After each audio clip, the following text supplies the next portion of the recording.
trust me, it's a wild ride. Let's talk about the script because, oh boy, it's a stunner. Written by Aaron Sorkin, the master of razor-sharp dialogue who gave us The West Wing and A Few Good Men, the screenplay is adapted from Ben Mesrich's 2009 book, The Accidental Billionaires. Sorkin's words crackle like fireworks. Every line is quotable. Every exchange feels like a verbal boxing match. The dialogue is so quick you might need to rewind to catch it all, but that's what makes it so addictive. Sorkin won an Oscar for Best Adapted Screenplay, and honestly, it's no surprise. The script doesn't just tell a story. It makes you feel like you're eavesdropping on the most intense conversations in Harvard dorm rooms and Silicon Valley boardrooms. Now let's get to the cast, because this ensemble is stacked with talent. Jesse Eisenberg plays Mark Zuckerberg, and let me tell you, he nails it. Eisenberg brings this mix of awkwardness, brilliance, and intensity to the role, making Zuckerberg feel like a real person. Not a hero, not a villain, just a complicated 19-year-old with a chip on his shoulder. Then there's Andrew Garfield as Eduardo Savarine, Zuckerberg's best friend and Facebook's co-founder. Garfield's performance is heartbreakingly good. He's the emotional anchor of the film, and you'll be rooting for him every step of the way.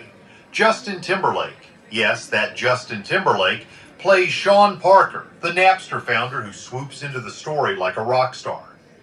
Timberlake is electric, stealing scenes with his charisma and slick talk. The supporting cast is just as solid.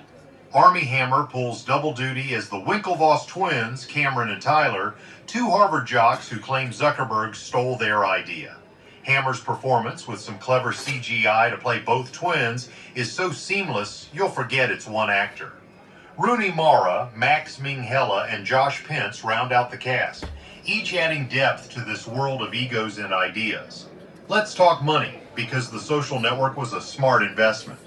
The film was made on a budget of $40 million, which is pretty modest for a Hollywood drama of this scale. Fincher used that cash wisely, crafting a polished movie that looks and feels like a multi-million-dollar epic. The box office? It crushed it, grossing $96 million domestically and $224 million worldwide.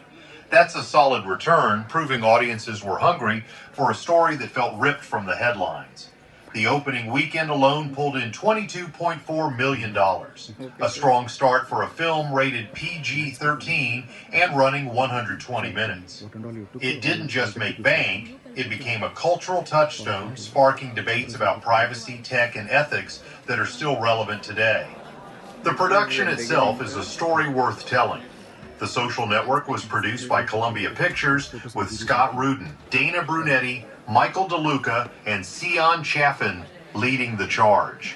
Filming kicked off in October 2009 and wrapped in November 2010 with locations spanning Cambridge, Massachusetts to capture that Harvard vibe, Los Angeles, and even some shots in London.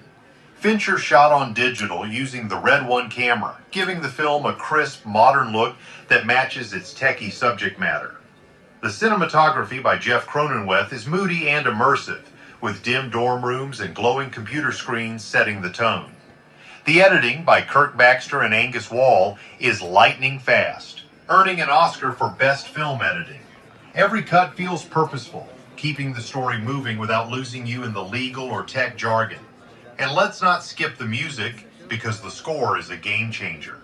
Composed by Trent Reznor and Atticus Ross of Nine Inch Nails fame, the soundtrack is haunting, electronic, and perfectly in sync with the film's vibe. It's not your typical orchestral score, it's gritty, pulsing, and modern, like the sound of a late-night coding session. Tracks like Hand Covers Bruise and In Motion will stick with you long after the credits roll. The score won an Oscar for Best Original Score, and it's one of those soundtracks you'll want to download immediately. Reznor and Ross later collaborated with Fincher again on The Girl with the Dragon Tattoo and Gone Girl, but this was their breakout moment in film. Why should you watch this movie? Because it's not just about Facebook, it's about the human drama behind it. The story dives into themes of loyalty, betrayal, and the price of success. All without preaching. It's set in 2003 when the internet was still figuring itself out, and it captures that moment when the world changed forever. The film doesn't dumb things down, but it's accessible even if you don't know code from a keyboard. It's a universal story about chasing a dream and what you're willing to sacrifice for it. Plus, it's wildly entertaining. Think courtroom drama meets tech thriller meets college coming of age tale. Let's talk reviews because critics and audiences ate this up. On Rotten Tomatoes, The Social Network boasts a 96% approval rating with praise for its script, direction, and performances. IMDb users give it a 7.7 out of 10, with many calling it a modern classic. Roger Ebert called it the best film of 2010.